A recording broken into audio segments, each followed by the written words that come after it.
नमस्कार, मैं हूं आपके साथ अनुराग मुस्कान और एबीपी न्यूज के नए शो सच क्या है में आप सभी का स्वागत है। शो की शुरुआत वसीम बरेलवी साहब के एक शेर के साथ करता हूं कि झूठ वाले कहां से कहां बढ़ गए, एक मैं था कि सच बोलता रह गया। सच बोलने से इंसान शायद इसलिए डरता है क्योंकि उसे इस बात का खौफ होता है कि अगर वो सच बोल देगा तो वो पकड़ा जाएगा। लेकिन सच बहुत ताकतवर होता है और जो सच बोलता है वो सच की ताकत को भी समझता है। आज हमारे साथ विभिन्न पार्टियों के जो मेहमान जुड़ेंगे वो इसी कैटेगरी में आते हैं। वो सब सच बोलते हैं और आज भी सच बोलेंगे, क्योंकि इस शो में हमारी कोशिश भी है कि देश में जिन मुद्दों को लेकर बहस छिड़ी हुई है उन मुद्दों के पीछे का सच क्या है वो सामने नहीं आता, वो सामने आ सके। आज का मुद्दा 2019 के लोकसभा चुनाव से पहले यूपी की राजनीति में जो हलचल हो रही है वो है बीजेपी को घेरने के लिए अखिलेश और मायावती एक दूसरे के साथ हैं। लेकिन बीजेपी के जो बयान लगातार सामने आ रहे हैं वो बता रहे हैं कि बुआ बबुआ का यह रिश्ता पार्टी को पसंद नहीं आ रहा, उनकी आंख में किरकिरी की तरह चुभ रहा है। सवाल यह भी है कि क्या बुआ बबुआ में फूट डालकर चुनाव जीतना चाहती है बीजेपी?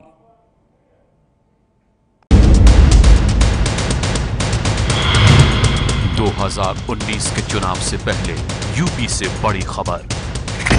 मायावती और अखिलेश में सीटों के बंटवारे पर हुई चर्चा।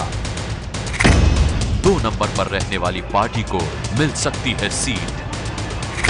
बुआ बबुआ के गठबंधन पर फिर बीजेपी का सवाल। बसपा का गठबंधन जो अवसरवादी गठबंधन है, जो स्वार्थ का गठबंधन है, वह आपको मुबारक हो। पराजय का कारण निश्चित तौर से ये ठगबंधन है। मायावती बोली, अखिलेश से बना रहेगा गठबंधन।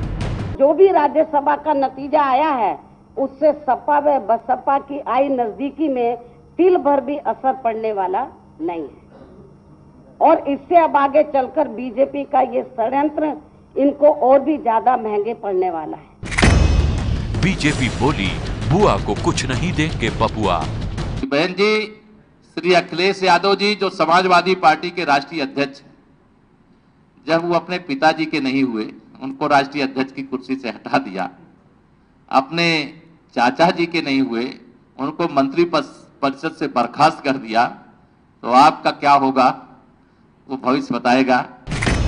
बुआ बबुआ में फूट डालकर जीतेगी बीजेपी।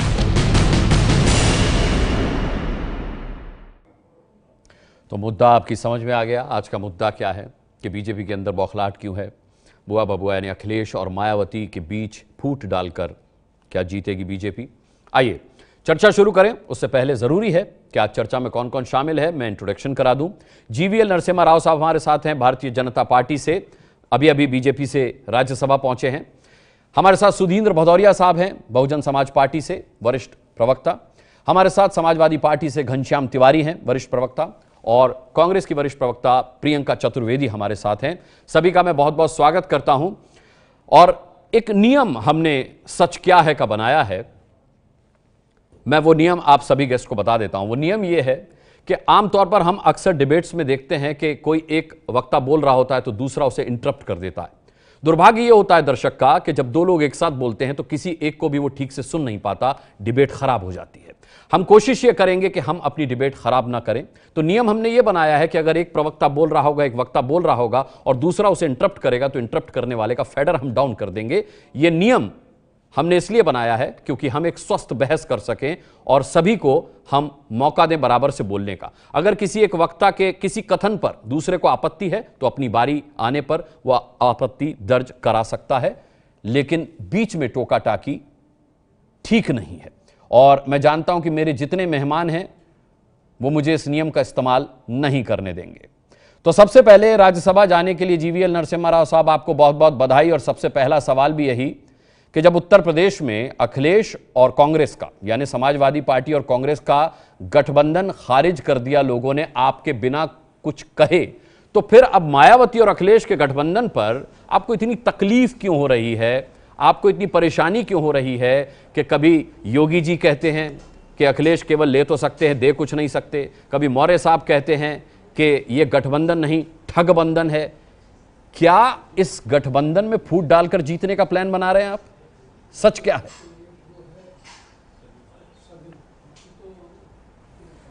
अनुराग जी आपको मेरे इंट्रोडक्शन के लिए शुक्रिया। और एक नियम आप ये भी डालते अपने नियमों में, अच्छा रहता, क्योंकि 3 मिलकर हमारे बराबर के नहीं है उत्तर प्रदेश में इस पैनल में, और हमें बराबर का समय मिले इसका भी आपको ख्याल रखना चाहिए। केवल भारतीय जनता पार्टी को कम समय दे करके इस प्रकार का हमारे साथ अन्याय मत कीजिए। और जहां तक आपका प्रश्न का सवाल है, ये तीनों भी हमारे बराबर के नहीं है, और हमारा लक्ष्य ये है, भारतीय जनता पार्टी, हमने अभी अभी हाल में जो 3 चुनाव हुए उसमें 50% से ज्यादा वोट पा करके हर राज्य में हमारी वोट प्रतिशत को बढ़ाकर हमने एक नए आयाम हमने प्रस्तुत किए हैं, नया आयाम को हमने छुआ है। उत्तर प्रदेश में 42% वोट पर रहने वाली भारतीय जनता पार्टी लोकसभा में लगभग 43% रहे, उस वोट प्रतिशत को हम 55% तक ले जाने वाले हैं। ये हमारा लक्ष्य है।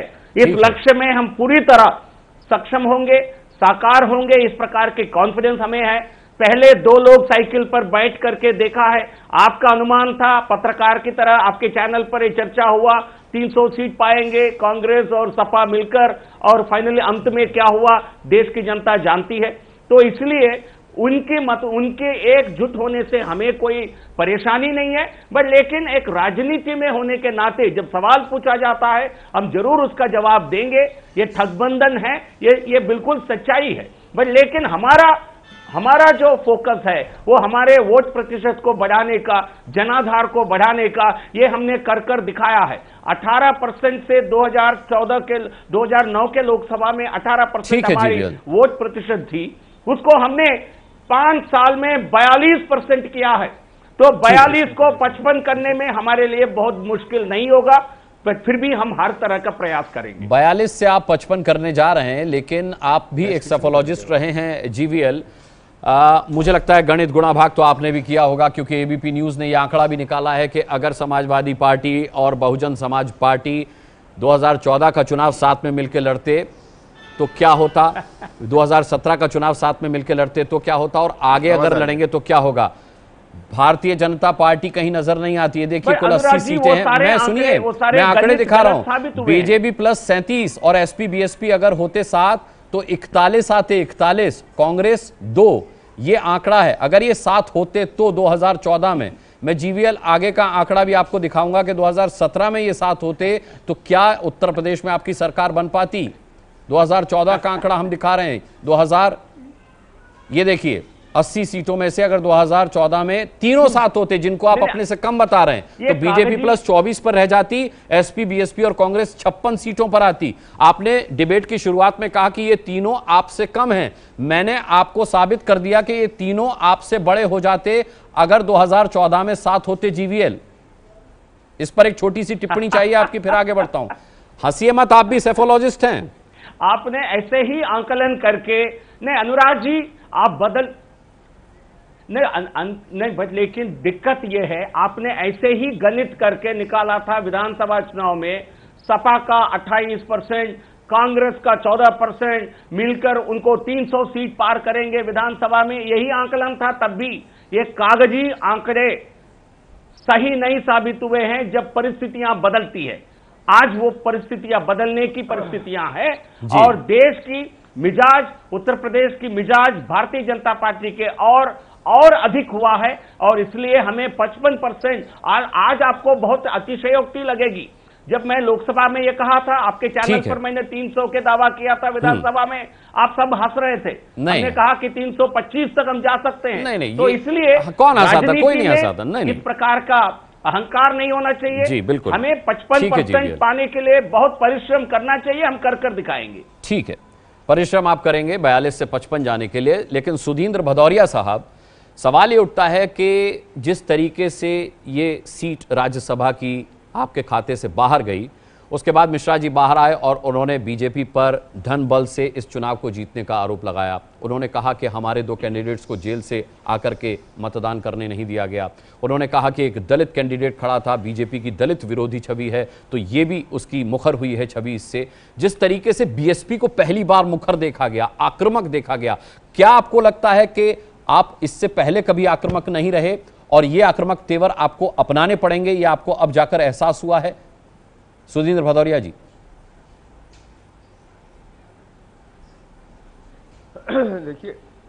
देखिए बहुजन समाज पार्टी का जन्म और उसका इतिहास आप जानते हैं। ये संघर्ष से निकली हुई पार्टी है। मान्यवर काशीराम और बहन मायावती जी के अथक प्रयासों से जो सामाजिक अन्याय और जिसके खिलाफ उनका संघर्ष था और जिस विचार को बाबा साहब भीमराव अंबेडकर के हम लोग, हमारे जैसे तमाम लाखों कार्यकर्ता काम करते रहे, लगातार संघर्ष में रहे, रचना में रहे और हम संगठन के काम में भी लगे रहे। पर मैं ये कहना चाहता हूं, आज की जो चुनौती है उसको हमको ऐतिहासिक पृष्ठभूमि में देखना होगा। ये ऐतिहासिक पृष्ठभूमि ये है कि पिछले चार वर्षों से, जब से मोदी जी प्रधानमंत्री बने हैं, इनको जरूर जनता ने वोट दिया, बड़े उत्साह से वोट दिया था और काफी सीटें भी दी थी। पर क्या उन्होंने उन वादों को पूरा किया? क्या इन्होंने किसानों को उनके हक दिलाए, उनकी पैदावार का उचित दाम दिलाया? वो एक अलग मुद्दा है सुधींद्र जी। क्या सुधींद्र जी, वो एक अलग मुद्दा है, में 15 लाख वो एक अलग मुद्दा है। ये सब तो किया ही नहीं। देखिए मैं आ रहा हूं, पर नहीं, मैं आ तो रहा हूं, मुझे 2 सेकंड दीजिए, मैं अपनी बात खत्म कर दूंगा, मैं आपके सब प्रश्न दूंगा। मैं इसलिए ये बता रहा हूं कि लोग इनसे नाराज हैं। इनको लोकसभा में जो वोट मिला वो विधानसभा में नहीं मिला। आप देख लीजिए उत्तर प्रदेश का वोट प्रतिशत, आपके पास आंकड़े हैं, इनका 4-5% फिर विधानसभा में गिरा है। और मैं आपको बतला दूं, हमारा लोकसभा का आपने आंकड़ा बताया, विधानसभा का भी बता देते। मैं बताऊंगा, वो भी बताऊंगा। गलत है तो आप दीजिएगा।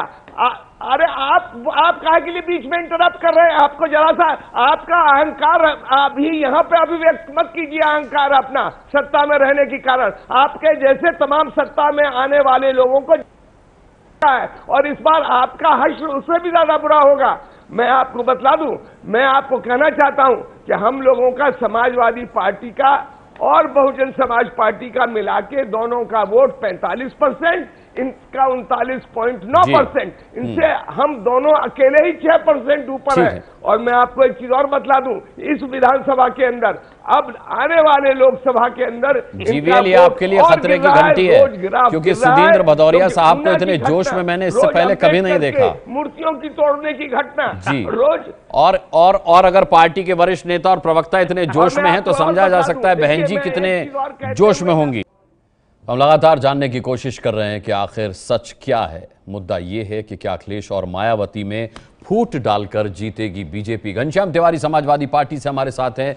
घनश्याम जी, अगर खुद मुख्यमंत्री आकर ये कहते हैं कि अखिलेश दूसरों से केवल ले तो सकते हैं, उन्हें कुछ दे नहीं सकते, बुआ को वो रिटर्न गिफ्ट नहीं दे पाए, अगर मौर्य ये आकर कहते हैं उप मुख्यमंत्री कि ये एक ठग बंधन है, तो इससे ये तो संकेत मिलता है कि कहीं ना कहीं इस गठबंधन से परेशानी बीजेपी को हो रही है। लेकिन क्या आपको लगता है कि ये फूट डालने की कोशिश की जा रही है?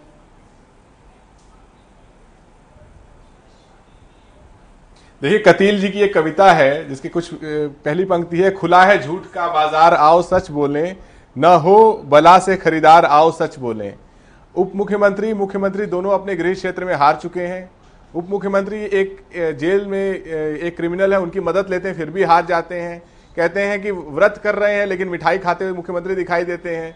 तो ये सब जो माया जाल है भारतीय जनता पार्टी का, वो सब भंग हो रहा है। और सच ये है कि एक व्यापारी जो भारतीय जनता पार्टी का कार्यकर्ता भी नहीं था, उसको धांधली से जिताया जाता है और भीमराव अंबेडकर जैसे दलित नेता को हराया जाता है। यही है भारतीय जनता पार्टी का असली दलित विरोधी चेहरा। वो लोग इतने ज्यादा डेस्परेट हो चुके हैं गोरखपुर और फूलपुर की हार से कि इस राज्यसभा के चुनाव में साम दान दंड भेद हर तरीका उन्होंने अपनाया ताकि एक सीट जीत सकें। लेकिन इसका प्रभाव जनता में क्या जा रहा है, वो दिल्ली से लेकर के लखनऊ तक और पूरे देश में ये प्रभाव जा रहा है कि भारतीय जनता पार्टी किस तरीके से दलित विरोधी है। उसके पास कोई नीति नहीं है, कोई नैतिकता नहीं है, किसी भी कीमत पर चुनाव जीतना चाहती है। तो हमें ये जो परिणाम आए हैं उससे ये साबित हो गया है कि समाजवादी पार्टी बहुजन समाज पार्टी का जो गठबंधन है वो उसको तोड़ने के लिए Bharatiya Janata party divide and मिसरूल के किसी भी फॉर्मूले को अपनाएगी, लेकिन सफल नहीं हो सकेगी। Divide and miss rule. मैं जीवीएल आपसे इस पर रिएक्शन लूंगा, लेकिन उससे पहले एक रिएक्शन में प्रियंका चतुर्वेदी से जरूर लेना चाहूंगा। जीवीएल अपना जवाब आप तैयार रखिएगा।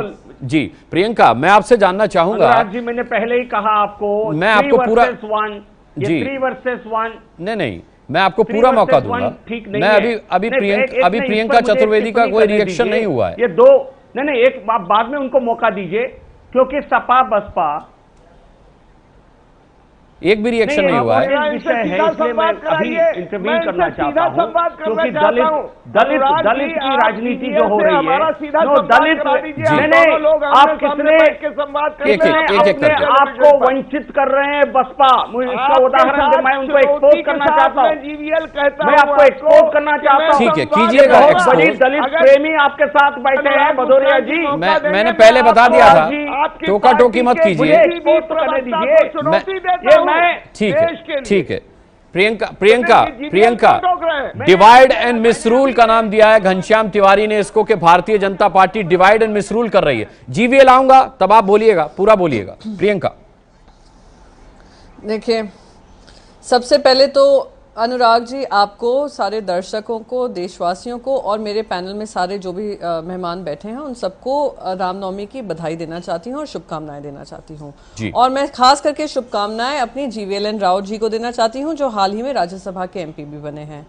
अब क्योंकि आज रामनवमी का मौका है, मैं आपको आज जो मैं उनकी वक्तव्य सुन रही थी पूरा जीवीएल राव जी का, मैं बस आपको एक चीज उनको याद दिलाना चाहती हूँ। जो आज वो अहंकार की हंसी हंस रहे थे, उस हंसी से मुझे याद आया रामनवमी को ही लेकर, रावण की जो लंका होती थी सोने की लंका मानी जाती थी और सारी पूरी दुनिया उसकी तरफ चकाचौंध होकर देखती थी। पर वो जो अहंकार था रावण का, वो अहंकार जो ध्वस्त हुआ और सोने की लंका जो ध्वस्त हुई, और जो जिन लोगों ने उसको ध्वस्त किया, वो एक आदमी सिर्फ राम भगवान नहीं गए थे, उनके साथ पूरी वानर सेना लगी थी और देश के सारे लोग जुड़कर उन्होंने इसका अंत किया था, रावण के अहंकार का अंत किया था और सोने की लंका का अंत किया था। तो मैं बता सकती हूँ और इस कॉन्फिडेंस से बता सकती हूँ, जो अहंकार आज जिस अहंकार से वो बात कर रहे हैं, जिन्होंने कहा ये तीनों मेरे मुकाबले के नहीं हैं, हम इन सब से आगे हैं, हम 55% अपना वोट बैंक करेंगे, ये जो अहंकार है, उसी अहंकार के बेसिस पे मैं कॉन्फिडेंस से बता सकती हूँ 2019 में बनारस से लेकर फूलपुर, फूलपुर से गोरखपुर, गोरखपुर से अमेठी, अमेठी से रायबरेली में दशहरा 2019 में कौन बनाएगा, उसमें ये जरूर शामिल हों।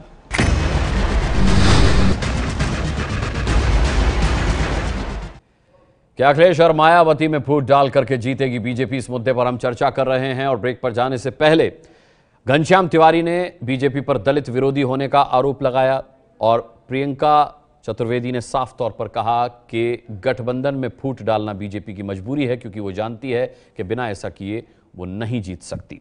जीवीएल नरसिम्हा राव साहब, अब आपकी बारी।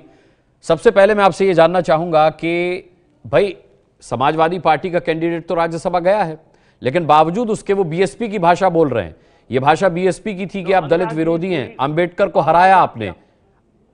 जी, टेलीविजन पर आपके सवाल को सुनकर जवाब दे रहा हूं। जी बोलिए।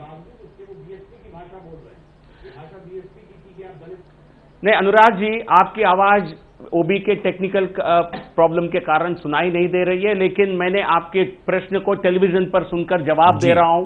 बीच में इंटरव्यू मत करिएगा प्लीज, मुझे 2 मिनट का समय दीजिएगा।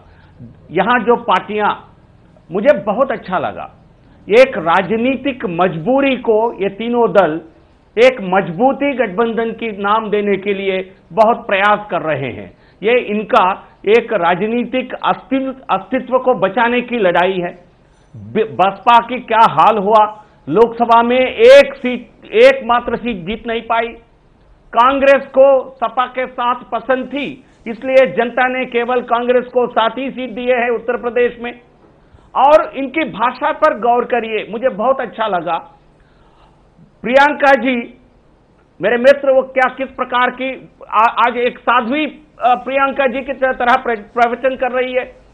हिंदू विरोधी मानसिकता रखने वाली कांग्रेस पार्टी आज रामायण, रावण और पांडव, कौरव हर दिन इस प्रकार की भाषा का प्रयोग करते हैं, क्योंकि उनको पता है, लोगों के मन में यह भाव घुस गया है कि कांग्रेस हिंदू विरोधी है।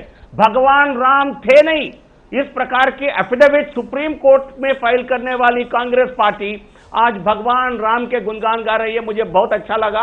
मन परिवर्तन के लिए आपको बधाई। अंत में कम से कम आपने इस बात का एहसास हुआ कांग्रेस को, हमें अच्छा लगा। दूसरी बात, मतलब ये हिंदू विरोधी पार्टी, आज हम विरोध नहीं करते हैं। सोनिया गांधी जी ने भी हाल ही में एक मीडिया कॉन्फ्रेंस में यही बात कही थी। उनमें इस प्रकार की बुद्धि आ गई है। घनश्याम तिवारी जी के सवाल का जवाब दे दीजिए। बीजेपी दलित विरोधी हमें कहती है, सुनिए, नहीं तो उसका जवाब दे रहा हूं। दलित, अच्छा, भदौरिया जी ने 2 नाम लिया। भदौरिया जी ने कांशीराम जी का नाम लिया, डॉक्टर अंबेडकर का नाम लिया।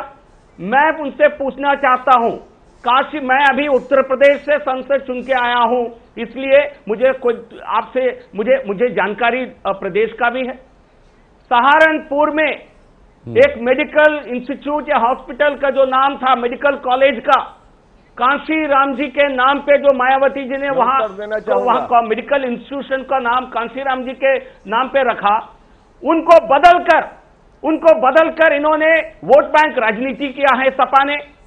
क्या ये भदौरिया जी के लिए और मायावती जी के लिए ये भी बहुत अच्छे, बहुत आदर्श का विषय है।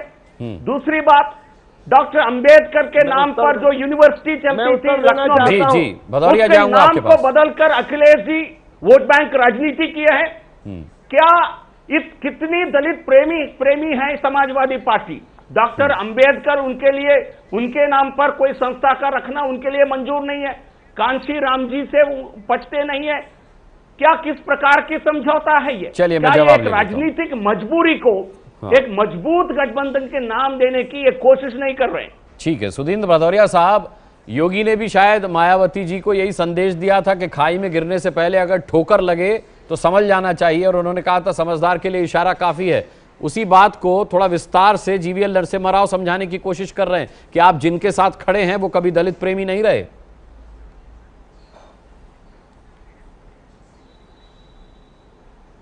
ये कह रहे हैं कि ये दलित प्रेमी है। इनका दलित प्रेम तो देखिए, इन्होंने ऊना में, जहां गुजरात में इनकी सरकार है, दलितों की पीठ को नंगा करके कोड़े बरसाए। इसी सहारनपुर का जिसका ये नाम ले रहे हैं, वहां पर योगी जी के मुख्यमंत्री बनने के बाद, मुस्कान जी आपने भी बहस की होगी, किस तरह से दलितों पर अत्याचार हुआ, हत्या तक हुई।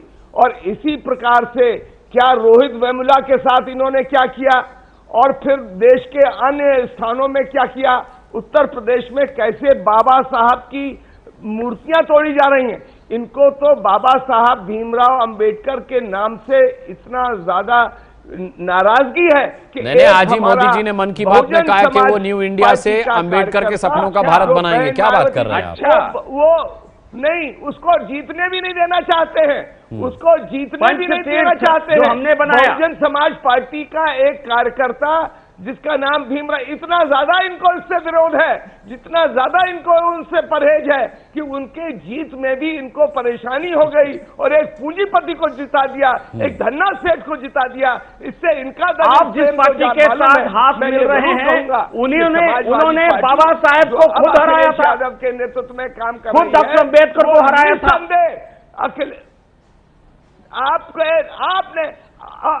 आपने तो बाबा साहब का इस रामलीला मैदान में जाके देखिए इतिहास। आपने हिंदू कोड बिल पर उनका 50,000 लोगों ने हिंदू महासभा और हमने पंचतीर्थ बनाए, उनका पुतला डॉक्टर अम्बेडकर के लिए पंचतीर्थ बनाए। आपका तो जन्म ही बाबा साहब, आपने मायावती जी की मूर्ति खड़ा की। अरे आप मायावती जी की मूर्ति खड़ा किए, अम्बेडकर जी के लिए क्या किया आपने? आपको घृणा है, आप तो केवल बहन जी का मूर्तियां बनाई दलित के नाम से, आपको पिछड़ों के नाम से, आप मंडल विरोधी हैं। आप कौन से बड़े दलित महादलित बनकर प्रवचन दे रहे हैं? आपका विरोध किया। चलिए ठीक है, आप कौन?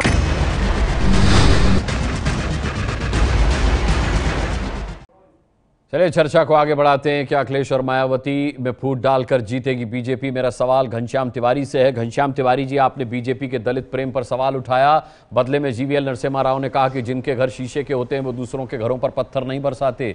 गेस्ट हाउस कांड से लेकर के और वो आपके उन फैसलों तक की याद दिला रहे हैं। जब अखिलेश यादव की सरकार बनी तो मायावती के फैसले उन्होंने पलट दिए, जहां काशीराम लिखा था उस नाम को बदल दिया। तो ये क्या लगता है आपको, सच क्या है? आईना दिखा रहे हैं आपको या फिर फूट डालने की एक कोशिश है?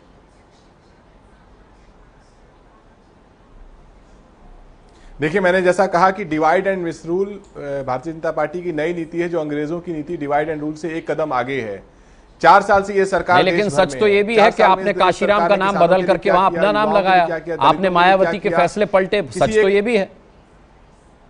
मैं उस पर भी आ रहा हूं, मैं उस पर भी आ रहा हूं। किसी एक समाज के लिए इन्होंने ठोस काम किया हो, जो गरीब हो, पिछड़ा हो, दलित हो, उनको छोड़ दीजिए, उन्होंने क्या किया क्या नहीं किया उसका फैसला जनता करेगी। जब वो स्वयं कुछ काम नहीं कर पाए तो उनके पास, मैं उस पे आ रहा हूं, उनके पास एक ही तरीका है कि इतिहास के गर्त में देखें और देखें कि कोई एक ऐसा फैसला जो कि उनके डिवाइड एंड मिसरूल की नीति को आगे बढ़ा सके, ठीक है, उसको लें, उसका अब समाजवादी पार्टी की बात कर लीजिए ना। अभी अब आप अपनी बात कीजिए। 2 दिन पहले जो राज्यसभा के चुनाव हुए थे, हाँ उसी में कह रहे हैं, जब राज्यसभा के चुनाव में जब योगी जी कहते हैं कि अखिलेश जी ले तो सकते हैं पर दे नहीं सकते, और दूसरी तरफ एक व्यापारी जो उनका कार्यकर्ता भी नहीं है, उसको जो देखिए, अब बीच में मत बोलिए, जीवीएल आप राज्यसभा के सांसद हैं, शोभा नहीं देता आप इस तरीके से बीच में बोले। जब डिबेट के शुरू में नियम बता दिया गया है कि बीच में नहीं बोलना चाहिए, ये आप बीच में मत बोलिए, ये शोभा नहीं देता। आप राज्यसभा के सांसद हैं, पार्टी ने कुछ सोच के बनाया होगा। मैं केवल आपसे यही विनती कर रहा हूं, बीच में मत बोलिए, ये डिबेट का नियम है। आप लगातार देखिए, आप एंकर नहीं है, आप अपने समय पे बोलिए। चलिए, प्रमुख बात यह है कि 2 दिन पहले जो राज्यसभा जो अनुराग जी ने पूछा, बस उसी का जवाब की अपेक्षा कर रहा हूं। जीतते हैं, ये बताइए कि क्या जो जीते वो व्यापारी थे या कार्यकर्ता थे? आप एक व्यापारी को धांधली से जिताते हैं, उसके बाद कहते हैं हम दलित प्रेमी हैं। आपने भीमराव अम्बेडकर को हराया, बताइए कार्यकर्ताओं ने इनको गोरखपुर में जवाब दे दिया। ऐसा सांसद घनश्याम तिवारी जी बीजेपी के कार्यकर्ताओं ने गोरखपुर और फूलपुर में इनको जवाब दे दिया। कार्यकर्ता ना खुश होंगे तो आगे भी जवाब देंगे। ठीक है, आपने मेरे सवाल का घनश्याम तिवारी जी जवाब नहीं दिया, व्यापारी को आगे रख के हरा दिया। चलिए प्रियंका जी, आपने कहा कि 2019 में दशहरा कौन मनाएगा, ये दुनिया देखेगी। आधार क्या है प्रियंका जी? क्योंकि चाहे मैं गोरखपुर उपचुनाव की बात करूं, चाहे फूलपुर की, वहां तो कांग्रेस के प्रत्याशी की जमानत जब्त हुई। राज्यसभा चुनाव में भी कुछ नहीं रहा किसी का, कहीं कांग्रेस का कहीं खाता नहीं खुल रहा, कहीं जमानत जब्त हो रही है। ऐसे में आपको खुशी के लिए या तो बसपा के रिजल्ट पर भरोसा करना पड़ रहा है, या समाजवादी पार्टी कहीं जीत रही है तो आपको खुशी हो रही है। तो इस खुशी के सहारे कैसे 2019 में दशहरा मनाएगी कांग्रेस? नहीं, देखिए अनुराग जी, नहीं मैं बताती हूँ अनुराग जी, ऐसा है, राज्य सिर्फ उत्तर प्रदेश नहीं है, बाकी सारे राज्य भी हैं, और उधर भी उपचुनाव हुए हैं। 14 उपचुनाव हुए हैं 2018 में, जिसमें से 10 में जहां तक मेरा ख्याल है हमारी जीत हुई है, 8 या 10 में, और बाकी उत्तर प्रदेश में जीत हाँ बाकायदा सपा और बसपा की हुई है, और वो हकदार हैं उस जीत के, और हकदार हम भी उस जीत के हैं। जब हम देख रहे हैं कि जो उपचुनाव हुए हैं इनके सत्ता पाने के बाद, इनमें सब जगह इनकी हार ही हुई है, मध्य प्रदेश हो, राजस्थान हो, पंजाब हो या उत्तर प्रदेश हो। तो मैंने शुरू में ही कहा था, राम भी जब रावण से लड़ने गए थे तो वो अपनी पूरी सेना को साथ लेकर गए थे, सबको साथ लेकर गए थे और लड़ाई लड़ी थी। तो सच्चाई की जो लड़ाई लड़ी जाएगी सब एक साथ, और वैचारिक जो तालमेल होगा उसको साथ में रखकर, ना कि इनके भारतीय जनता पार्टी की तरह जो मौका परस्त ये राजनीति करते हैं, कश्मीर से लेकर त्रिपुरा तक, उस तरीके की मौका परस्त राजनीति नहीं होगी। वैचारिक गठबंधन होंगे और जो देश को आगे ले जाने वाले गठबंधन होंगे, उसको लेकर हम 2019 में दशहरा हम बनाएंगे। प्रियंका जी, ये मजबूरी का गठबंधन है जिसे आप मजबूती के गठबंधन जहां पे उनके मुख्यमंत्री हो, उप मुख्यमंत्री हो, हारे हो, और हार की झेप की वजह से इस तरीके की बात कर रहे हो। कहीं ना कहीं प्रियंका चतुर्वेदी हो, घनश्याम तिवारी हो या सुधींद्र भदौरिया हो, सही बोल रहे हैं कि ये गठबंधन अगर साथ होगा तो बीजेपी के लिए चिंता बढ़ जाएगी।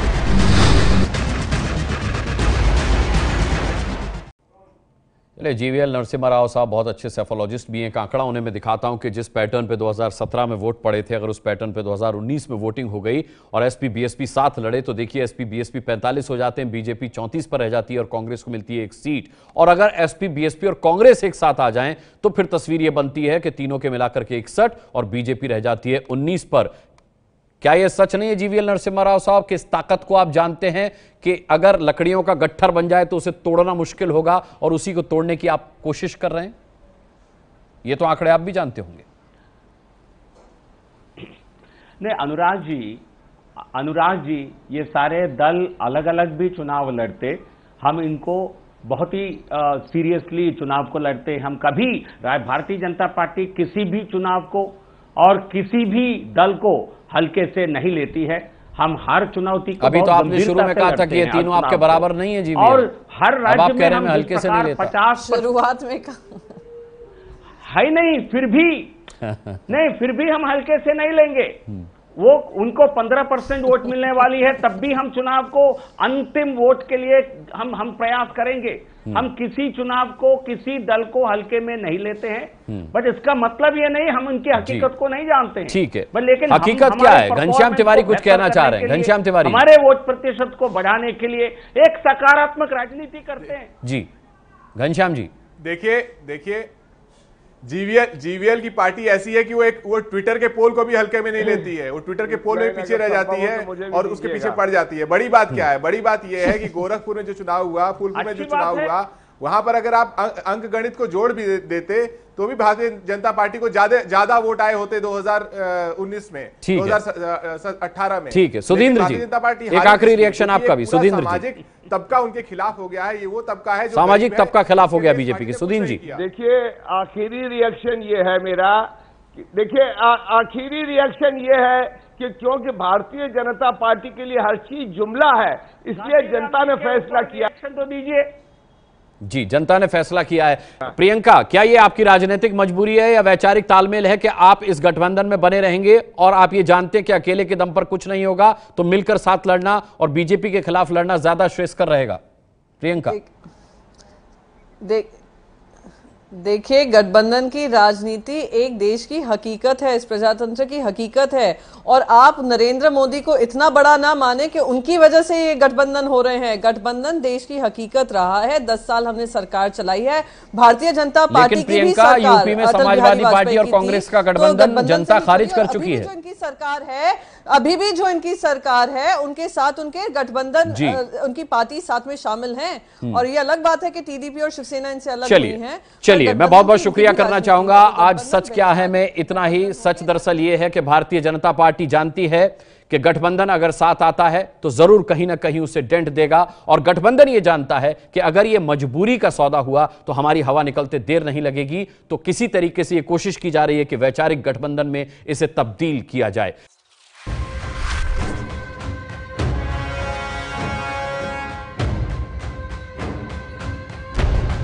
आ रहा हूं मैं।